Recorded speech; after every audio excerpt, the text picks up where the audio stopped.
여러분 안녕하십니까. 6월 20일 화요일 MBC 생활뉴스입니다.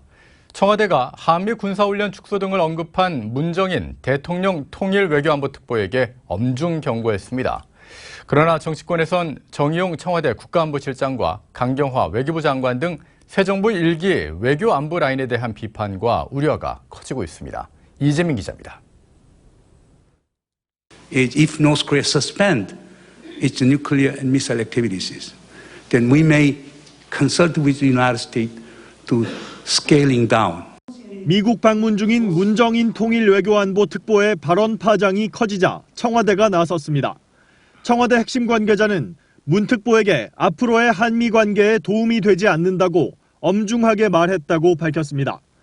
그러나 사드 배치 연기 가능성을 언급했던 정의용 청와대 국가안보실장, 대북 인도적 지원 재개 방침을 밝혔던 강경화 외교부 장관 등 문재인 정부 일기 외교안보 라인에 대해 야당은 일제히 우려를 나타내면서 경질까지 요구했습니다.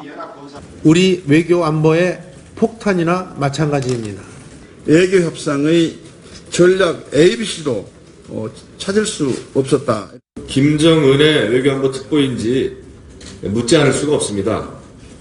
또 다른 통일외교안보 특보인 홍석현 전 중앙일보 회장은 사의를 밝혔고 청와대는 해촉 절차에 들어갔습니다. MBC 뉴스 이재민입니다.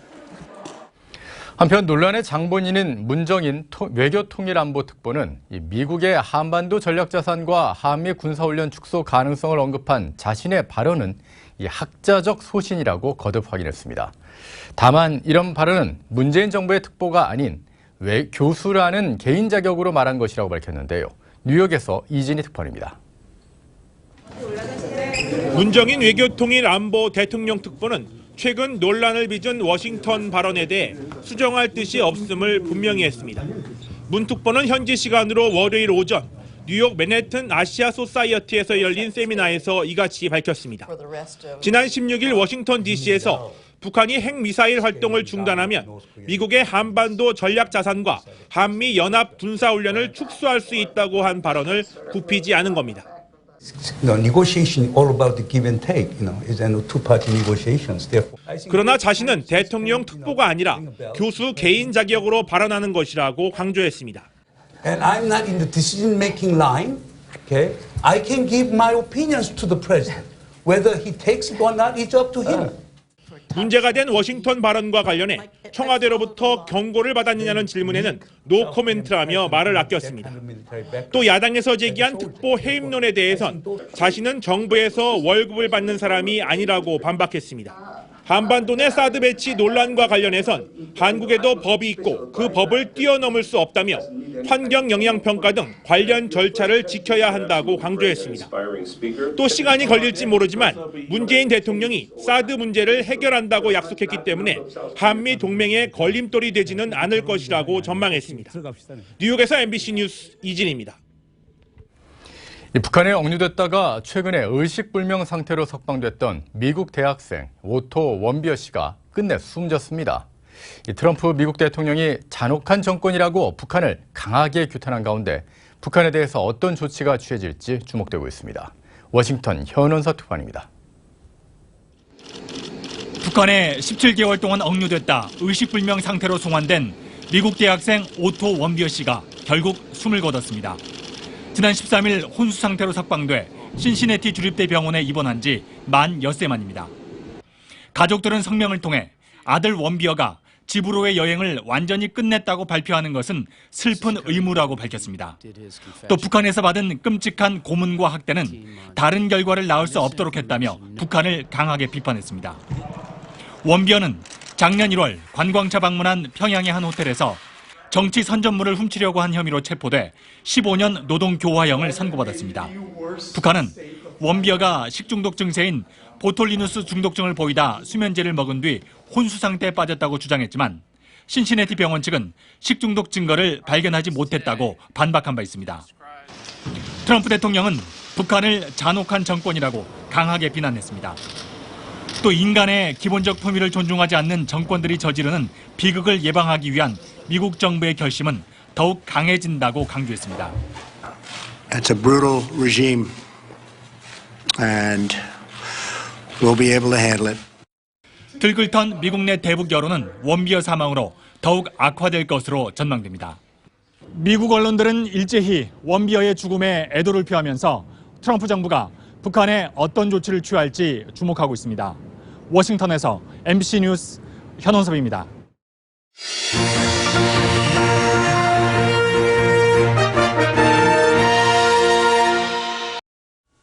여러분 안녕하십니까? 경북 동해안 지역은 오늘 맑고 대부분 지역에 폭염특보가 발효 중인 가운데 30도를 웃도는 뜨거운 날씨가 이어지겠습니다. 오늘 아침 최저기온은 18도에서 22도의 분포를 보였고 낮 최고 기온은 경주 32도, 영덕 30도, 포항 29도, 울진 25도 등 한낮에는 복사열로 체감 온도는 더 높겠습니다.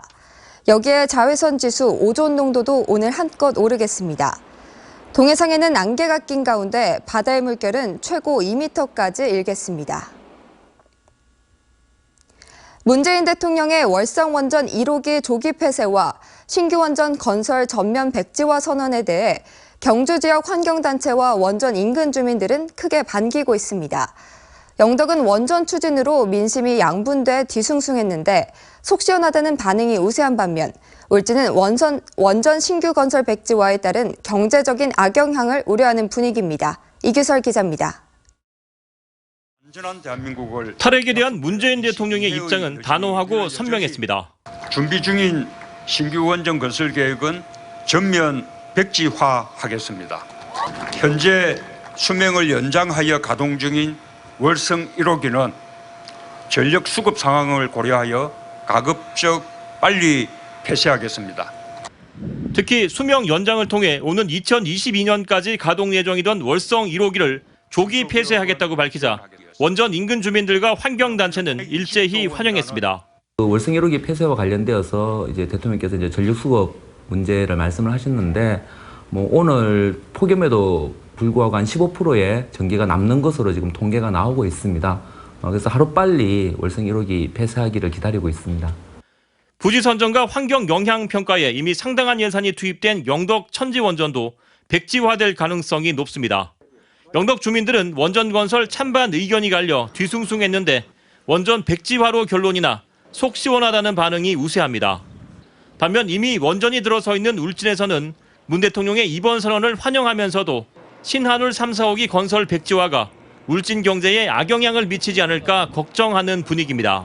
지역에서는 그 원전 문제를 두고 지금 찬반이 있습니다. 그 지역 경제를 좀 활성화시키는 쪽은 울진 그 신울진 3, 4호기 착공을 하고 있고 또 많은 국민들은 안전을 생각해서 지금 탈핵을 찬성하고 있습니다.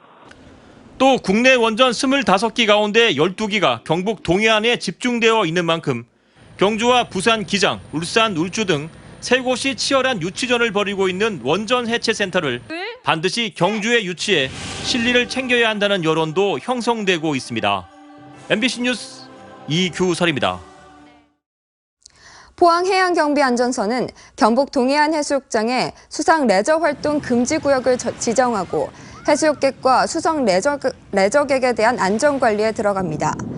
수상 레저 활동 금지 구역은 경북도 내 26개 해수욕장의 개장 기간 동안 해수욕장 수영 경계선을 기준으로 내측 해상과 외측 10m까지이며 특히 송도해수욕장 잠재 주위 수역은 연중 수상 레저 활동이 금지돼 있습니다. 한편 금지 구역에서 수상 레저 기구를 이용하면 수상 레저 안전법에 따라 100만 원 이하의 과태료가 부과됩니다. 행정자치부가 공모한 위험한 자전거도로 정비 사업에서 포항시가 대상지로 선정됐습니다. 행정자치부는 안전하고 편리한 자전거도로 조성을 위해 전국 38개 지역 중 15개 지역을 최종 선정해 30억 원의 특별 교부세를 지원합니다. 포항시는 이번 공모 사업에서 특별 교부세 2억 원을 받아 사고 예방 효과가 큰 지역을 선정해 정비할 계획입니다. 포항시는 대학생들이 행정체험을 통한 취업 역량을 높이도록 하기 위해 행정인터 참가자 100명을 오는 28일까지 접수합니다. 행정인턴은 여름방학 기간인 7월 17일부터 4주 동안 주 5일 근무하며 포항시 산하 전부서와 출자 출연 기간에 배치돼 행정 보조 업무를 하게 됩니다.